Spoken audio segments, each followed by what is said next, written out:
안녕하세요. 살 빼지는 건 자신 있는 유연옥입니다. 오늘은 제가 집에서 하루 종일 있었어요. 제 꼴이 말이 아닌데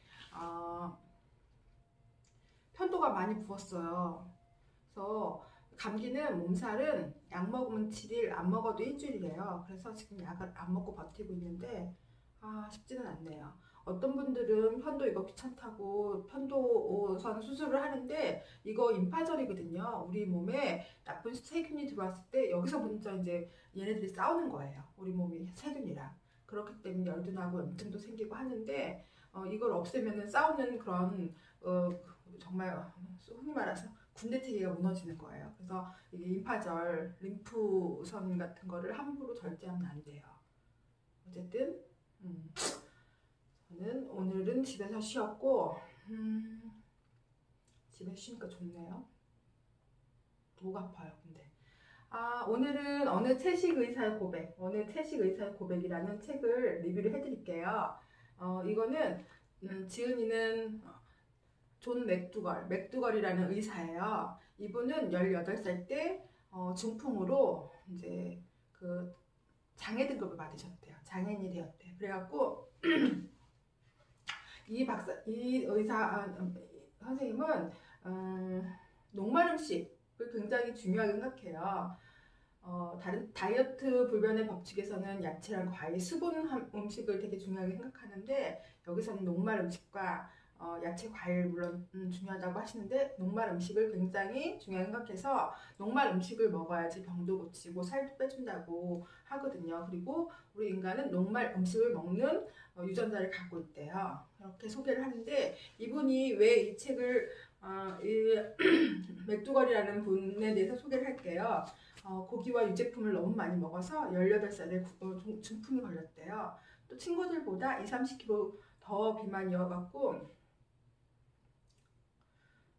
지금도 다리를 절룩거리는 장애 등급을 받으셨고 그게 무엇이 원인인지를 몰라갖고 의대에 직접 들어가서 공부를 했는데 그때마저도 해답을 찾지 못했대요.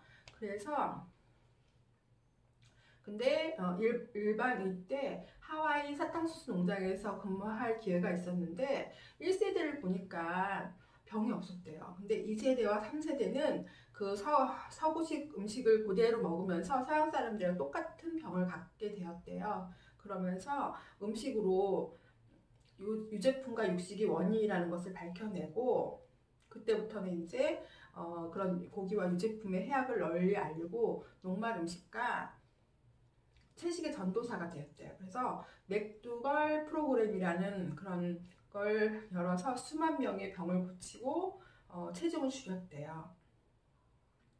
이분은 당신도 의사인데 어째서 다른 의사랑 의견이 다르냐고 많이들 묻는데요. 그러면 그 대답은 간단하대요. 돈 버는 의사를 그만두기로 맹세했기 때문입니다. 채식 의사의 고백이라는 존 맥두걸이라는 의사 선생님이 지으신 건데요. 총 챕터 11장까지 되어 있고요. 1장은 챕터 1, 엉터리 의사였음을 나는 고백한다. 1장을 소개해 드릴게요. 나는 말썽꾸러기 소년이었다. 이분은요, 어렸을 때 굉장히 말썽꾸러기였대요. 그래서, 유리창도 깨고, 그리고 소파에 불을 낸 적도 있대요. 그런데 아버지는 의도하지 않은 잘못으로 인한 일 때문에 아이에게 벌을 주지 않았대요. 그래서 본인의 실수를 솔직하게 고백만 하면은 본인의 에너지를 더 생산적인 일에 쓰도록 기회를 주셨대요. 그래서 나를 꾸짖는 대신에 잘못을 솔직히 고백하는 것이 더욱 진실한 일이라는 사실을 깨닫게 해주셨대요. 그래서 진실을 발견하고 말하는 것은 언제나 본인의 신조로 여기셨대요. 그래서 이 책은 이 어느 채식 의사 고백에서 음식과 건강에 대한 진실을 알게 될 것이고 왜곡되고 그릇된 정보들의 진실도 발견하게 될 것이래요. 그리고 나는 당신이 확고한 신념을 갖게 할 것이고 당신을 비롯한 지구상의 모든 사람들이 무엇을 먹고 살아야 하는지 나의 모든 것을 펼쳐 보여줄 것이다. 44년 동안 배운 모든 경험과 의학적 지식을 당신에게 보여드릴 것이다. 책을 읽은 다음 실제 행동이 옮기느냐 마느냐는 당신의 몫이다. 실제로 행동을 옮겨야 할까요? 근데 진짜 맞는 말, 이거 제가 몇 번 읽어봤는데 진짜 맞는 말만 하시는 것 같아요. 녹말 음식 되게 중요해요. 살 정말 빼줘요. 녹말 음식만 먹어도. 고기나 유제품, 동물성 식품은 정말 사람을 병들게 하고 모든 만성적 질환을 갖고 와요.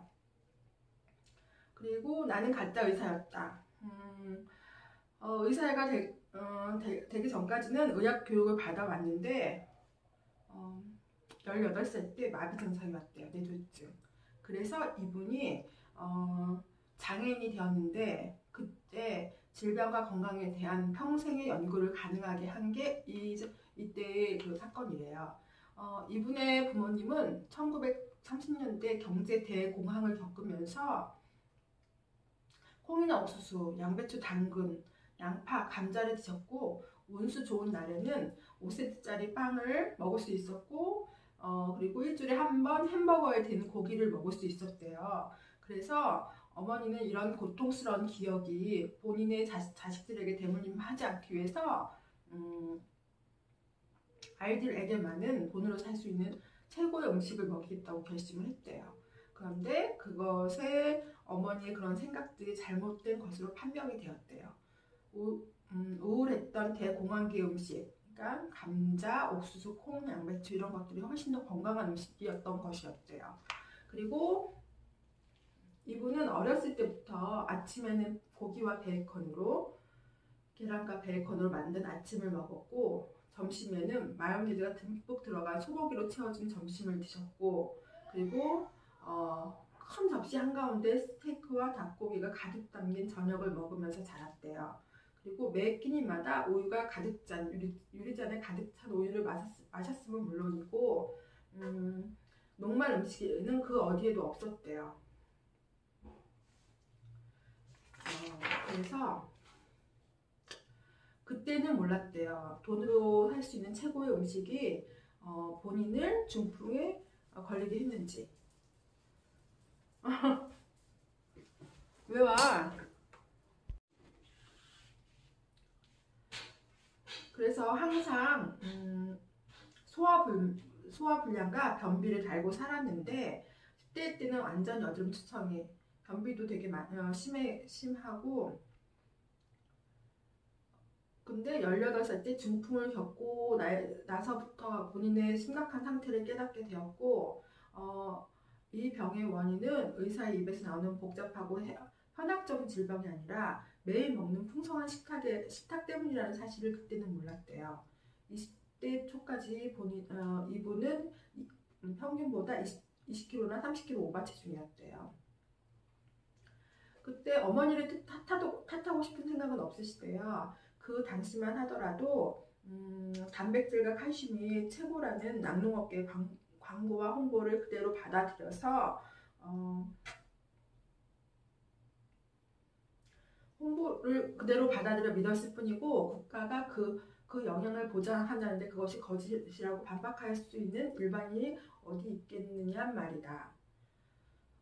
동물성 음식이 해롭다는 뉴스가 조금이라도 나오면 그들은 돈을 좋아하는 과학자를 동원해서 무력화시키곤 했다. 우리 같은 일반인이 그런 속사정을 아는 것은 불가능했다. 그리고 이분이 병에 대해서 이제 병원에 있으면서 자기 병에 대해서 궁금증을 갖게 됐대요. 근데 어느 하나 의사를 붙잡고 질문을 퍼부었는데 그 의사들이 아무도 대답을 해주지 않았대요. 그래서 본인이 그걸 궁금한 거를 저거 하려고 의대에 들어갔대요. 궁금한 거를 파헤치고자 의대에 들어갔는데 하와이에 사탕수수 농장에 갔을 때 일이에요. 근데 거기서는 50명이 넘는 그 환자들을 혼자 봤는데 5,000명의 근로자들을 혼자 봤는데 들판에서 다친 상처를 꿰매거나 부러질 다리를 다치거나 할 때는 큰 만족감을 느꼈는데 항상 본인의 본인을 긴장시키는 만성적인 질환이 있었대요. 본인의 노력에도 불구하고 비만이나 고혈압, 심장병이나 관절염으로 고생하는 환자들은 어찌할 방도가 없었대요. 그래서 농장에서 일하는 노동자들 하나둘씩 불평을 하기 시작했는데 본인이 할 수 있는 일은 없었대요. 그냥 약을 줄 뿐. 그래서 실패와 실패를 거듭하면서 다시 레지던트 과정을 받게 됐는데 그때도 본인의 궁금증은 해결되지 않았대요. 하지만 어느 순간 환자들의 건강이 개선되지 않는 것은 본인의 잘못이 아닐 수도 있다는 어느 최고의 의사를 모셔와도 더 좋은 결과를 만들 수 없을 것이라는 생각이 들었대요. 그래서 근데 그때 사탕수수의 농장에서의 시간들을 한번 되짚어 봤대요.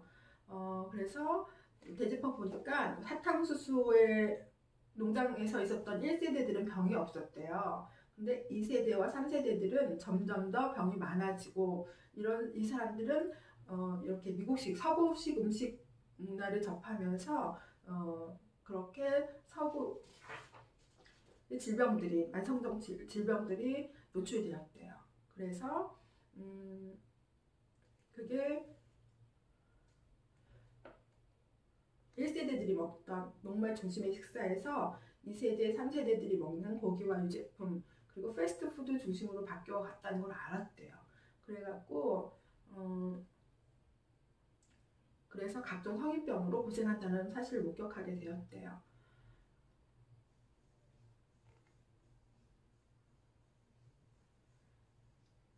그래서 2, 3, 4세들의 음식 습관의 변화가 바로 환자들의 건강 악화와 심각한 연관성이 있음을 발견하게 되었대요.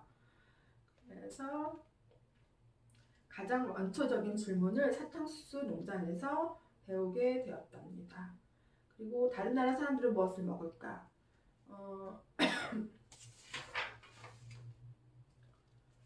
다른 과학자들은 이미 고기와 유제품이 질병을 만들며 과일과 채소, 감자와 옥수수와 통곡물이 완전한 건강으로 가는 지름길이라는 사실을 발견했습니다. 건강한 음식으로 바꾸기만 하면 심장병, 심장통증, 제2당뇨, 호흡곤란, 비만, 그리고 각종 만성질환을 고쳐준다고 말하고 있어요. 그러나 병원은 나를 좋아하지 않았어요. 왜냐하면 돈이 되지 않았기 때문에. 맥두걸 프로그램을 하면은 440만 원인데 혈관 우회술은 1억 1천만 원이나 된대요. 그래서 병원에서는 수입에 별로 도움이 되지 않는 맥두걸 프로그램은 별로 좋아하지 않았대요. 그래서 병원에서 당신은 환자가 아니라 고객일 뿐이래요. 그래서 이분은 당신은 의사인데 어째 다른 사람과 의견이 다르죠? 나는 이런 질문을 종종 받곤 합니다. 대답은 다음과 같이 간단합니다. 나는 결코 의학적 비즈니스의 어떤 경제적 도움도 받지 않기로 맹세했기 때문입니다. 나는 오직 내 환자들을 돌보고 고통과 질병으로부터 보호하며 사람을 죽이는 수술과 약물을 처방하지도 않기로 맹세했기 때문입니다. 내가 주장하는 것들은 의료산업이 좋아하는 돈을 벌어주지 못한다는 것을 알고 있습니다. 의료산업과 다이어트 산업에서는 고통받는 사람들을 환자로 보는 것이 아니라 엄청난 수익을 창출하는 고객으로 보고 있을 뿐입니다. 나는 이 책이 비만을 해결하고 병을 치유하는 데 커다란 발자취를 남기리라고 믿습니다. 누구나 할 수 있으며 아주 쉬운 방법입니다. 나는 내가 40년 넘게 병을 치료하고 건강을 회복하는 데 힘써 모든 것을 이 책에 담았습니다. 맞는 것 같아요. 이 책은 정말 비만을 해결하고 병을 치유하고 누구나 할 수 있는 아주 쉬운 방법입니다. 꼭 한번 읽어보세요. 따라해 보시고요.